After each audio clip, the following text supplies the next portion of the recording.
Bonjour et bienvenue dans Face à Face. Face à moi et face à vous, Isabelle Chevalet, bonjour. Bonjour. Vous êtes conseillère nationale vaudoise d'écologie libérale, un parti que vous présidez. Écologie libérale, on va faire un peu de pédagogie d'abord. C'est donc les Verts à droite. En gros, c'est rouler en 4x4 hybride. Oui, alors c'est pas Écologie libérale, c'est les Verts libéraux, parce Ouais. que Écologie libérale c'est une association, les Verts libéraux Oui. c'est un parti, mais c'est bien que vous en parliez parce que comme ça permet de clarifier les choses. Et puis une fois pour toutes. Alors, Donc le parti politique, il s'agit des Verts libéraux et l'association, c'est écologie libérale. Exactement. Bon. Et c'est vrai que c'est deux termes où les gens, quand ils tapent à l'ordinateur, c'est qu'il y a un correcteur automatique qui met économie libérale. Écologie libérale, ça n'existe pas. Alors qu'en définitive, si on veut que l'écologie soit durable, elle doit prendre en compte l'économie. Et si on veut que l'économie soit durable, elle doit prendre en compte l'écologie. Donc c'est même deux termes qui devraient se marier. Donc ce que vous nous dites, c'est que l'écologie ne peut être que de droite en fait. On s'est trompé jusqu'à maintenant. L'écologie durable ne peut être que de droite. D'accord. Une écologie soutenue par l'État quelques années peut être de gauche. Si on la veut durable, je pense qu'il faut qu'elle prenne en compte l'économie. Donc ça veut dire aussi qu'il faut encourager l'économie et encourager l'économie à devenir verte. Le tout sans trop faire de loi. Et là est tout le problème, il faut libéraliser mais encourager. Là ça devient un casse-tête. Non, il y a un concept qui commence à sortir maintenant qui s'appelle l'écologie industrielle. Le but, c'est de gagner sur tous les plans. C'est possible. Je prends l'exemple du ciment. Faire du win-win, comme on dit aux États-Unis, c'est ça? Voilà. Mais bon, j'étais à la francophonie ce matin, donc je ne voulais pas faire Du gagnant-gagnant. Du gagnant-gagnant. Oui. Donc, quand on fait du ciment, c'est très polluant. C'est des fours à 2000 degrés, 24 heures sur 24. Ils émettent 5% des émissions de gaz à effet de serre mondiales. L'aviation, c'est 4%. Donc, c'est plus que l'aviation. Puis en même temps, vous et moi, ça va être quand même difficile de se passer de ciment. C'est quand même quelque chose de matière première de base. Voilà. Alors, pour chauffer ces fours à 2000 degrés, ils utilisaient les résidus de distillation du pétrole, entre autres à Éclépont. Donc, le fioul lourd, c'est vraiment le truc qui pollue le plus. Alors, qu'est-ce qu'ils ont fait? Eh bien, depuis une quinzaine d'années, ils ont remplacé ce fioul lourd par des carburants de substitution, qui sont quoi? Les vieux pneus, le pot de peinture qu'on va amener à la déchetterie, ça finit chez les cimentiers. Comme c'est brûlé à très haute température, il y a peu de polluants parce que les molécules sont beaucoup détruites. Donc, 60% des carburants du fioul lourd remplacés par ces carburants-là, ils nous rendent service, parce qu'est-ce qu'on fait de nos vieux pneus? Ils gagnent 200 francs par tonne de carburant et ils ont économisé 16% des émissions de gaz à effet de serre. D'accord. Sans les Économique cimentiers, et écologique. Voilà, sans les cimentiers, la Suisse ne respecterait pas les accords de Kyoto, par exemple. Là, on est dans un exemple spécifique, typique. Ce n'est pas le cas chaque fois. Parfois, il faut aussi obliger et pas simplement encourager, non? Oui, c'est pour ça qu'on fait des lois. C'est pour ça qu'au Parlement, on fait chaque fois qu'on siège, on fait des lois. C'est le cas de l'énergie. Tout d'un coup, il faut dire non, les chauffages électriques, c'est terminé. Ou bien, il faudra les assainir. Mais on est aussi là pour aider. Parce qu'on sait très bien que ce n'est pas évident pour les gens, tout d'un coup, de devoir changer leur chauffage électrique. Donc, il s'agit aussi de soutenir. Mais en effet, il faut donner des cadres. Et moi, je n'ai pas peur de dire parfois, c'est bâton et carotte. Je préfère la carotte, mais il faut sortir parfois aussi le bâton. Écologie libérale, mais pas trop. Oui, libéral, mais libéral, ça veut dire responsable. Alors, quand on est plus responsable, c'est de l'anarchie. Pour moi, ce n'est pas du libéralisme. Il ne faut pas confondre libéral et néolibéral où tout est permis. Dans le mot libéral de écologie libérale, il y a le mot responsable et il y a le mot des devoirs. Si on vous met une poubelle, vous avez le devoir de mettre vos déchets dans la poubelle et pas de les jeter à côté en pensant que maman État viendra faire votre travail. Vous expliquez très bien, vous vulgarisez parfaitement. Vous êtes une parfaite prof d'école en fait. C'est pas loin de votre rôle. Expliquer quels sont les avantages, expliquer le fonctionnement écologique, puis le fonctionnement économique. Vous vous sentez un peu comme une prof, quoi. Bon, en fait, pendant 3 ans, j'ai enseigné la chimie. Je suis chimiste de base. Et prof de chimie aussi? Prof de chimie, C'est les pires, ça y paraît. Ah, mais écoutez, les parents se demandaient comment est-ce que les élèves pouvaient adorer mes cours. Donc, si jamais, à bon entendeur, je sais pas qu'ils donnent des cours de chimie. Vous donnez des cours du soir aussi? Écoutez, ça se discute. Mais surtout, c'est vrai que mes collègues parlementaires, c'est comme des élèves, mais ils en savent des fois moins que mes élèves, puisque j'enseignais au gymnase, donc ils avaient un certain niveau. Donc du coup, c'est une petite pique, ça, un petit peu. Ça oblige à s'adapter. Oui, il y a beaucoup de juristes. Et puis en qui ont fait le gymnase quand même, s'ils sont juristes. Oui, mais ils n'ont pas dû bien écouter les cours de chimie et de physique, parce que des fois, ils disent beaucoup de bêtises sur l'énergie, entre autres. Donc je trouve, voilà, il faut arriver, il faut expliquer. Il faut être didactique. Sur quel sujet on manque particulièrement de connaissances? Parce qu'on sait qu'en Suisse, le peuple vote sur quasiment tout.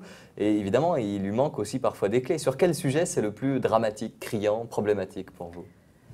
Oui, il y en a beaucoup, c'est quand même pas évident tout ce qui est financier, il y a beaucoup d'implications, il y a beaucoup de rôles diplomatiques là-dedans, et tout d'un coup le peuple arrive sans les connaissances de base ou la connaissance des négociations en cours, puis on lui, enfin voilà, il se retrouve avec 2-3 slogans sur lesquels il doit voter, et en son âme et conscience, c'est pas toujours facile de donner une opinion la plus juste. Ouais. Bon, sur l'économie, c'est quasiment impossible, c'est même pas difficile. Sur l'écologie, il y a des sujets plus compliqués. Sur l'énergie, par exemple, je pense que c'est difficile. Hein. Alors c'est clair, le nucléaire, c'est des sujets compliqués. Moi j'ai mis 10 ans à me former sur le sujet, maintenant je pense quand même être assez aguerri, mais on apprend tous les jours sur l'énergie. 10 ans pour se dire que le nucléaire, il faut arrêter. Hein. Non, avant, mais 10 ans pour se former sur l'aspect économique, le démantèlement des centrales, la gestion des déchets, le thorium, nouvel atome vert, oui ou non. Donc je viens d'écrire un article pour le journal Le Temps qui sera publié, je pense, sous peu. Alors oui ou non, on veut que la réponse. Non, d'accord. Voilà. C'est un miroir aux alouettes, comme on dit. D'accord. Donc les énergies renouvelables, elles sont prêtes, elles sont là, elles sont compétitives. Et aujourd'hui, tout est à disposition. Donc oui, l'énergie, c'est un sujet qui est pas simple. La centrale à gaz, par exemple, là, j'aimerais bien vous entendre. On sait que ces centrales à gaz vont probablement remplacer temporairement, voire durablement, des centrales nucléaires. Ça, c'est une bonne ou une mauvaise chose? Alors, on peut très bien se passer des centrales à gaz avec le potentiel qu'on a en Suisse. Le problème qu'on a, c'est la vitesse de réalisation de ces potentiels. Je suis présidente de Suisséole et on voit qu'à chaque fois qu'on veut mettre une éolienne, même à côté de l'autoroute, à Daillon, on est à côté de l'autoroute et on a des opposants qui disent « mais pas ici ». Not in my garden. Voilà. Je suis désolé avec la francophonie. Pas dans mon jardin. Pas dans mon jardin, pas chez moi. Voilà. Partout, mais pas chez moi. Ensuite, sur le solaire, on a les monuments historiques, voilà, qui disent « non, mais surtout pas ici, pas ce bâtiment, il est tellement beau ». Enfin voilà, à tel point que le conseiller d'État, François Marteller, l'ancien conseiller d'État, a interdit la pose de panneaux solaires photovoltaïques dans toutes les zones ISOS. Les zones ISOS, c'est des zones de protection au niveau fédéral. C'est plus de la moitié des communes vaudoises, on ne parle pas de rien. Et quand j'interpelle le conseiller fédéral Berset pour lui dire « mais est-ce que ISOS c'est interdit ?» Il me dit « non ». Donc c'est le canton qui décide d'interdire dans la moitié des communes vaudoises la pose des panneaux solaires. Donc pas d'éolien, pas de solaire.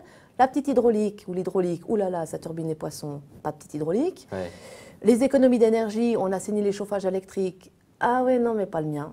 Parce que voilà, ça commence à être compliqué. Donc malheureusement, je pense qu'on devra... Pourquoi est-ce que la centrale à gaz semble contenter tout le monde dans ce cas-là, alors que même la turbine pose des problèmes? C'est un peu absurde puisque la centrale à gaz pose des vrais problèmes écologiques. Oui, bien sûr. Maintenant, si la centrale à gaz, on utilise intégralement la chaleur, et j'insiste sur le fait d'utiliser intégralement la chaleur, c'est pas totalement absurde. Parce qu'en termes de chauffage des bâtiments, on n'arrivera pas à faire du 100% renouvelable en 2050. D'accord. Les différentes projections montrent que c'est pas possible. Donc, quitte à utiliser du gaz pour se chauffer, si on turbine avant pour en faire de l'électricité, ça me dérange moyennement. Je suis pas grande fan. Mais encore une fois, on a une démocratie qui permet aux gens de faire des recours, faire des référendums, faire des initiatives. Tous ces droits-là, c'est une liberté auquel j'adhère, mais enfin, c'est une liberté qui pénalise l'avancée massive des énergies renouvelables. La question que tout le monde vous pose, c'est devant le tel défi écologique devant lequel vous êtes, pourquoi continuer de faire bande à part avec les Verts? Pourquoi ne pas vous allier et simplement se dire, bon, certes, nous avons des différences politiques, mais elles sont mineures par rapport aux défis majeurs qui nous attendent? Je pense au contraire qu'on rassemble toutes les personnes qui veulent faire de l'écologie, certaines ne supportant pas d'aller chez les Verts pour des questions autres que l'écologie. Ils sont très proches des socialistes pour tout ce qui est social. Et ça, ils sont à gauche, vous êtes à droite. Voilà, et ça, c'était vraiment un frein chez certains d'aller dans des partis qui font de l'écologie à cause de ce frein-là. Et en fait, en offrant une palette supplémentaire, au contraire, on augmente la quantité de gens qui se préoccupent d'écologie, qui mettent l'écologie en fait vraiment au premier plan de leur démarche politique. Et je pense plutôt que c'est un mieux et un plus pour l'écologie. Le VVF, vous êtes totalement pour ? Oui, bien sûr. Je suis membre. J'ai fait du lobbying pour eux. Parce qu'avant d'être au Parlement, j'étais 8 ans dans les couloirs du Parlement comme Parce que ça, vu d'un point de vue extérieur, c'est plutôt quelque chose de gauche, le VVF. Hein, on a un peu de peine de se dire, bon, VVF, d'accord, c'est à droite, on a de la peine. On a de la peine à le concevoir. Oui et non. Si je prends ProNatura, par exemple, à l'origine, il y avait des gens de l'UDC. Donc, ces organisations environnementales, elles ne sont pas forcément de gauche. Je ne pense pas qu'elles soient politiquement placées gauche-droite, elles ont un objectif qui est environnemental. Et comme l'environnement est classé de gauche, on les classe de gauche. Les Verts ont une vraie crise existentielle, en tout cas un vrai problème électoral en ce moment. Vous, ça se voit peut-être un peu moins parce que vous avez moins d'échéances électorales et puis vous êtes un plus petit parti, donc évidemment une crise se verrait moins. Je ne suis pas en train de dire que vous cachiez une crise, mais est-ce que vous avez l'impression que vous êtes dans une situation compliquée aussi, que vous avez aussi une crise existentielle à surmonter comme le Parti des Verts? Non, les Verts ont toujours eu cette schizophrénie, hein, Verts de gauche, Verts de droite, Verts du centre, on n'est ni de gauche ni de droite, donc on voit des gens... Une schizophrénie qui ressemble à celle de l'écologie libérale finalement, des Verts libéraux. Si on veut, mais on a des gens comme David Hilaire ou Adèle Torrance qui sont clairement du centre et pas de gauche, on a des gens comme Willy Leuenberger qui sont clairement de gauche, donc ils naviguent entre ces deux eaux, il faut qu'ils trouvent leur chemin. Nous, on a moins cette problématique puisqu'on s'est clairement affiché pour faire de l'écologie à droite. Donc, pour ça, de ce côté-là, pour nous, c'est plus simple. Mais vous pensez que c'est ça le problème des Verts? C'est cette orientation gauche-centre? Oui, je pense qu'ils ont vraiment des conflits à l'interne par rapport à des problématiques. Si je prends l'asile, typiquement, est-ce qu'on soutient ou pas le référendum de l'asile? Pardon, oui. Voilà, l'aile de gauche voulait vraiment le faire, et puis l'aile du centre a dit, mais ne donnons pas une plateforme supplémentaire à l'UDC. Je regarde des vidéos un peu comme font d'ailleurs les députés, vous connaissez bien, c'est en pleine séance alors qu'on discute. Je voulais vous montrer une vidéo que vous connaissez bien et qu'on montrera aussi à nos téléspectateurs.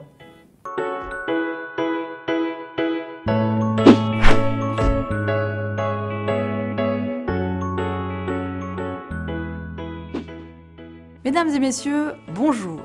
Bienvenue dans ce premier numéro des dossiers de l'absurde. Aujourd'hui, découvrons l'histoire de Monsieur G, amoureux de l'environnement et des abeilles qui exerce son métier par passion. Ce sympathique apiculteur vaudois œuvre depuis bien des années à préserver la biodiversité des champs et des espèces. Rappelez-moi le titre de cette chronique. C'était Zut.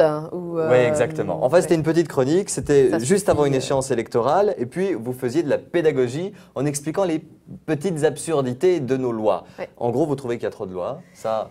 C'est pas qu'il y a trop de lois, c'est que l'interprétation de ces lois est faite de manière absurde. Et ce qui se passe, c'est que quand on fait une loi, en tant que député ou parlementaire, on ne peut pas tout prévoir dans une ligne, dans 3 lignes, c'est impossible. Donc après, on doit faire appel au bon sens de l'administration ou des fonctionnaires. Quel bon sens? Et voilà, et ça c'est la bonne question. Et aujourd'hui, on a l'impression que ce bon sens est un peu perdu parce que si on prend le cas de cet apiculteur, il lui faisait déplacer ses ruches, enfin, des histoires mais abracadabrantes, hallucinantes. Et ça, c'est plus possible. Un État qui fonctionne comme ça est un État qui se paralyse. Bon, vous avez fait ces vidéos sur le ton de l'humour, c'était décalé, c'était ironique, ça ressemble un peu à C'est pas sorcier d'ailleurs. C'était un exercice plaisant pour vous? Vous avez dû vous forcer à être drôle? Vous êtes toujours comme ça? Ça s'est passé comment? Non, je suis quelqu'un qui est assez souriant, qui est connu pour être assez souriante. Et puis j'aime bien m'amuser parce que voilà, la vie n'est pas toujours facile, il faut la prendre du bon côté. Et puis surtout, pour moi, c'était important de rendre des choses qui étaient compliquées. Des fois, c'était 10, 20 courriers qu'il fallait résumer en 2-3 minutes. Des courriers qui citent des lois, enfin, c'était vraiment pas simple. Et il fallait le rendre digeste pour les gens qui voulaient voir ces vidéos, puis expliquer que les problèmes sont très concrets, qu'on en est conscient, qu'on s'y attaque, qu'on ne reste pas les bras croisés en disant « ça ne va pas ». Mais il faut aussi que les personnes comprennent que le parlementaire ou le député, il a une marge de manœuvre qui est très limitée. Je vous prends un seul exemple. On peut faire des questions écrites au gouvernement. Ils ont 1 mois pour répondre. À une de mes questions, qui était sur un des sujets, ils ont mis 8 mois à répondre. Et quand je vais demander au secrétariat du Grand Conseil, mais enfin, comment on peut les obliger à répondre? Mais ils n'en peuvent pas. Donc il n'y a pas d'amende, il n'y a pas de bâton, il n'y a pas de fessée au conseiller d'État qui ne vous répond pas. Ouais. Donc, bon, ils ont fini par vous répondre, mais c'est vrai que ça a pris du temps. Non, mais c'est inacceptable. Bienvenue en Suisse. Voilà, c'est un non-respect du pouvoir législatif qui est le pouvoir du peuple quand même. Isabelle Chebelet, 2 mots sur vous. On ne vous connaît pas énormément, mais déjà chimiste, politicienne et qui aime l'humour, il y a déjà un problème, quoi. Vous êtes un peu original ou vous avez mal choisi votre carrière. Vous auriez pu faire comédienne, humoriste, non? Mais on est un peu des comédiens hein, quand on est politicien. C'est clair qu'on monte à une tribune, on a des spectateurs, pas toujours attentifs d'ailleurs, mais on a au moins des spectateurs. Mais le but n'est pas seulement de faire rire. Non, bien sûr que non. Mais j'ai toujours été animée de convictions et j'ai toujours eu du plaisir à défendre les convictions qui m'animent. Et déjà à l'université, j'étais membre du Sénat universitaire, j'étais la déléguée des assistants. Ah, vous êtes une précoce, vous. Voilà, il y a des trucs comme ça qui marquent. Ah, vous étiez présidente de classe, c'est ça? Pas de classe, c'est venu à l'université, donc c'est venu un peu plus tard quand même. Et déjà écolo? Non, l'écologie est venue plus tard, vers 27 ans. C'est comme quoi, c'est jamais trop tard. Et qu'est-ce qui s'est passé à 27 ans? J'ai rencontré une tigresse. Une tigresse. Une vraie, oui. Ah, ok. Un tigre. Ok. Un Ok. tigre. Un tigre, Voilà. d'accord. Ouais. Voilà, un vrai. C'est vrai que c'est un hein. double sens, une tigresse. Oui, Ok, oui, un tigre. non, Ok. un tigre. Un petit tigre. Femelle, D'accord. adulte. Hein, Et où grand est-ce que vous tigre. l'avez rencontré où? À Genève, c'était quelqu'un qui l'avait sauvé en fait de l'euthanasie parce qu'un cirque la voulait plus, voulait l'euthanasie, enfin bref, c'est Ok. quelqu'un qui avait le droit de détenir des animaux sauvages. D'accord. Et du coup, quand j'ai vu cet animal, ça a été une vraie révélation pour moi en me disant mais il faut sauver ce qui reste à sauver de cette planète, très modestement encore une fois, hein, je suis pas... Et pour moi, la ligne était donnée. Et puis après, ben, les choses se sont enchaînées comme elles doivent s'enchaîner dans un film. Ouais. Et il faut savoir saisir les opportunités qui se présentent à vous. Et ma première grande campagne en matière d'écologie, c'était la campagne contre le nucléaire, sortir du nucléaire. Je n'étais pas anti-nucléaire je sais pas, en l'an 2000, comme ça. Et tout d'un coup, on m'a mis le doigt sur ce problématique en disant, mais toi qui es chimiste, regarde ça. Ouais. Puis plus on creuse, alors soit on rebouche le trou puis on oublie ce qu'on a vu, soit si on a un minimum d'éthique, on se dit, ok, maintenant c'est un combat que je dois engager, Ouais. même si je suis de droite. Et c'est comme ça en fait que je me suis fait Même si. connaître Ouais. comme étant une originale puisque j'étais de droite et anti-nucléaire. Et je voyais beaucoup de gens qui venaient vers moi à la fin des assemblées pour me dire, mais je suis comme vous, mais moi j'ose pas le dire. Et je me disais, mais alors, il faut qu'on crée quelque chose, une plateforme. Et c'est là que Écologie libérale a été créée. Il Ouais. faut créer une plateforme où les gens se sentent à l'aise de Et dire, c'était pas encore un parti politique. voilà, je suis contre le nucléaire, je suis contre les OGM. Et puis après, c'est devenu un parti politique qui a changé de nom pour reprendre le nom qui venait de la Suisse alémanique. À aucun moment vous vous êtes dit je vais rejoindre les Verts puisque je suis pour l'écologie. Vous vous êtes toujours dit je suis de droite et ça ne pourra jamais changer. Oui, parce que Profondément. oui, enfin, voilà, mes parents travaillent dans des petites entreprises et puis j'aime pas du tout le ton qu'utilise la gauche pour traiter les patrons des PME, parce que comme 80% de l'emploi, c'est dans les PME. Alors les Vasella, on est tous scandalisés par les salaires d'un Vasella, y compris des gens de droite comme moi. Mais enfin, quand on attaque les entreprises, on attaque quand même le tissu des PME. Et moi, je connais des gens qui vont se coucher très tard, qui sont soucieux de garder les emplois et qui n'ont pas d'attitude hautaine par rapport à leurs employés. Et cet aspect-là me dérange profondément chez les Verts et à gauche en général. Ce tigre, comment il va? Ce tigre, je l'ai perdu de vue parce qu'il est parti vivre en France. D'accord. Mais il m'accompagne Il fait sa un vie petit peu. maintenant. Ouais, mais c'était un tournant de ma vie et on devait se rencontrer. Très bien. Isabelle Chevalet, merci beaucoup d'être venue dans Face à Face. Merci à vous.